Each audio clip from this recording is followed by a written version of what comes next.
सेगांव शिविर। सभी पुण्यात्माओं को मेरा नमस्कार। अभी हाल ही में सेगांव में 31 मार्च 2026 को 3 दिन का एक सफल शिविर संपन्न हुआ। एक साधक के सालों के प्रयास के बाद यह शिविर हो सका है, जबकि मेरी इच्छा यहां शिविर करने की करीब 20 साल से थी, जो इस शिविर संपन्न होने के साथ पूर्ण हुई है। यह स्थान पर शिविर करने का कारण कुछ भावनिक था। इस शिविर का संबंध मेरे बचपन से था। कहते हैं ना, बचपन में जो संस्कार होते हैं वह जन्म भर के लिए होते हैं। यह सच ही है। मेरे बचपन से करीब 70 साल से मैं यहां जाता रहा हूं और बचपन से मेरी नानी श्री गजानन महाराज को गुरु नहीं, वर्तमान काल का साक्षात परमात्मा मानती थी। तो बचपन में ही यह नानी से मुझे संस्कार मिला था। गुरु ही वर्तमान काल का परमात्मा होता है। बस इस संस्कार के कारण ही मेरी जीवन में आध्यात्मिक प्रगति हो सकी है। नानी महाराज को परमात्मा मानती थी और नाना जी ने उन्हें नागपुर में प्रत्यक्ष देखा था। तो मुझे बचपन में लगा, यह भगवान वह जिसे किसी ने प्रत्यक्ष देखा है।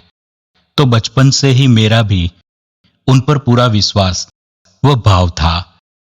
ऐसा इसलिए भी शायद होगा कि मैं जब मेरे मां के कोख में था, तब मां ने सेगांव में दर्शन करते समय महाराज को प्रार्थना की थी, मैं मेरा एक पुत्र आपके कार्य को बढ़ाने के लिए समर्पित करूंगी। लेकिन एक ही पुत्र हुआ, तो मां पुत्र मोह में वह प्रार्थना ही भूल गई। लेकिन कहते हैं ना, भगवान के सामने की गई सभी प्रार्थना अगर संपूर्ण श्रद्धा भाव से की हो तो वह पूर्ण होती ही है। ठीक वैसा ही हुआ। मां के जीवन काल तक एक आज्ञाकारी पुत्र बना रहा और उसकी मृत्यु के बाद महाराज के ही कार्य में संपूर्ण जीवन को लगा दिया है। मेरा भी नाना नानी मां मौसी के साथ अक्सर सेगांव दर्शन करने जाना होता ही था। पर समाधि पर जाकर नानी का एक वाक्य याद आता था, परमात्मा एक अविनाशी शक्ति है। वह कल भी थी, आज भी है और कल भी रहेगी। तो समाधि पर जाकर प्रार्थना करता था कि आप तो साक्षात परमात्मा थे, पर आज मेरे जीवन काल में नहीं हो ना, तो आज आप किसी न किसी रूप में विद्यमान होगे ही ना। मुझे आप तक पहुंचना है, मुझे आपके दर्शन करना है, मुझे आपके पास आना है। सर्वसामान्य भक्त आपके रूप को पकड़े बैठे होंगे, मुझे आपके स्वरूप को ही पकड़ना है। आपका रूप वर्तमान काल का कोई भी हो, किसी भी उपासना पद्धति का हो, किसी भी भाषा का हो, किसी भी देश का हो, चलेगा। पर मुझे आज का परमात्मा चाहिए, ताकि मेरी जो परमात्मा की खोज सालों से चल रही है वह समाप्त हो जाए और मुझे वर्तमान काल का परमात्मा मिल जाए। अब ऐसी खोज को और ऐसी प्रार्थना को भी आप पागलपन समझ सकते हैं, पर ऐसी ही खोज थी और इस पागलपन से ही सारी आध्यात्मिक प्रगति संभव हुई। मुझे लगता है आप क्या विचार करते हो, वैसे ही आपकी आत्मा आपको उस विचार को पूर्ण करने के मार्ग पर ले जाती है। इसीलिए सदैव अच्छा विचार करो।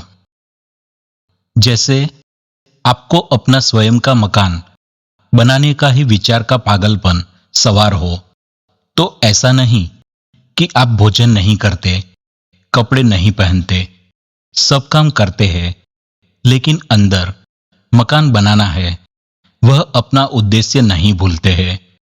ठीक ऐसा मैंने पढ़ाई नहीं की, ऐसा नहीं है।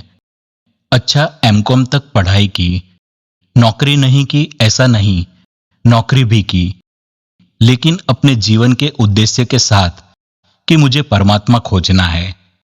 और जीवन प्रत्येक क्षण अपना पागलपन का उद्देश्य कभी नहीं भूला था। तो सदैव ही बेचैन ही रहता था, सब कार्य करता था। जीवन सब भौतिक सुख की एक युवक कल्पना करता है, सब था। अच्छी शिक्षा हुई, अच्छी नौकरी थी, मार्केटिंग मैनेजर का अच्छा पद भी था। फिर भी जीवन में समाधान नहीं था। ऐसा लगता था मेरा जन्म इन सब करने के लिए नहीं हुआ है। ऐसा पागलपन लेकर सालों तक भटका हूं। तब जाकर मेरे जीवन में वर्तमान के परमात्मा का आगमन हुआ। पहले परमात्मा ने ही दिशा बताई मैं कहां हूं, और बाद नेपाल हिमालय में जाने की प्रेरणा दी। और जब श्री शिव बाबा के दर्शन हुए तब लगा यही सदैव मुझे प्रेरणा दे रहे थे नेपाल में आने की। और उन्होंने अपनी गुफा में जाकर जैसे ही आत्म साक्षात्कार कराया तो मेरी 3 दिन तक समाधि लग गई। और जब उठा तो लगा ही नहीं कि 3 दिन से यहां बैठा हूं।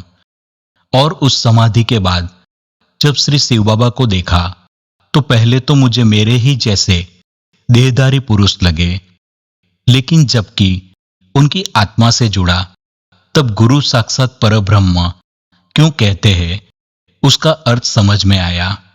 साक्षात परमात्मा का अनुभव हुआ। बचपन में लगता था परमात्मा तो अविनाशी है और गुरु शरीर तो नाशवान होता है, तो गुरु को परमात्मा क्यों कहते हैं। लेकिन उस दिन समझ में आया गुरु का शरीर परमात्मा नहीं है, पर गुरु का शरीर वर्तमान काल का परमात्मा का माध्यम है। क्योंकि दिखता तो शरीर है पर वह वास्तव में शरीर भाव में नहीं होता है। इसलिए गुरु के शरीर को नहीं, उसके भीतर से बहने वाले परमात्मा पर ध्यान रखने के लिए, उस पर एकाग्रता करने के लिए गुरु को ही परमात्मा मानना ही पड़ता है।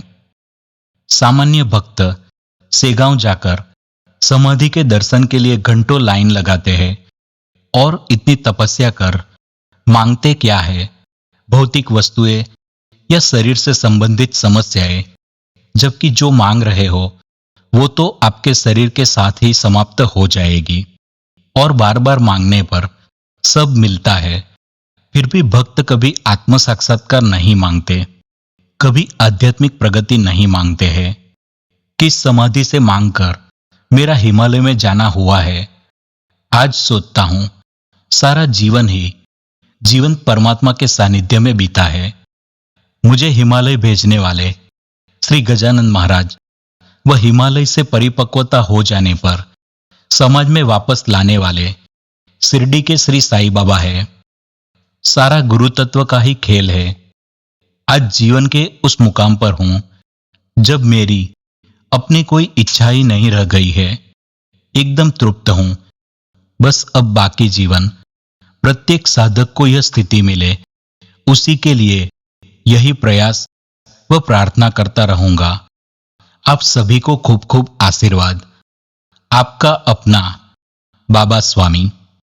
गुजरात समर्पण ध्यान स्थली, गांधीनगर, गुजरात, भारत।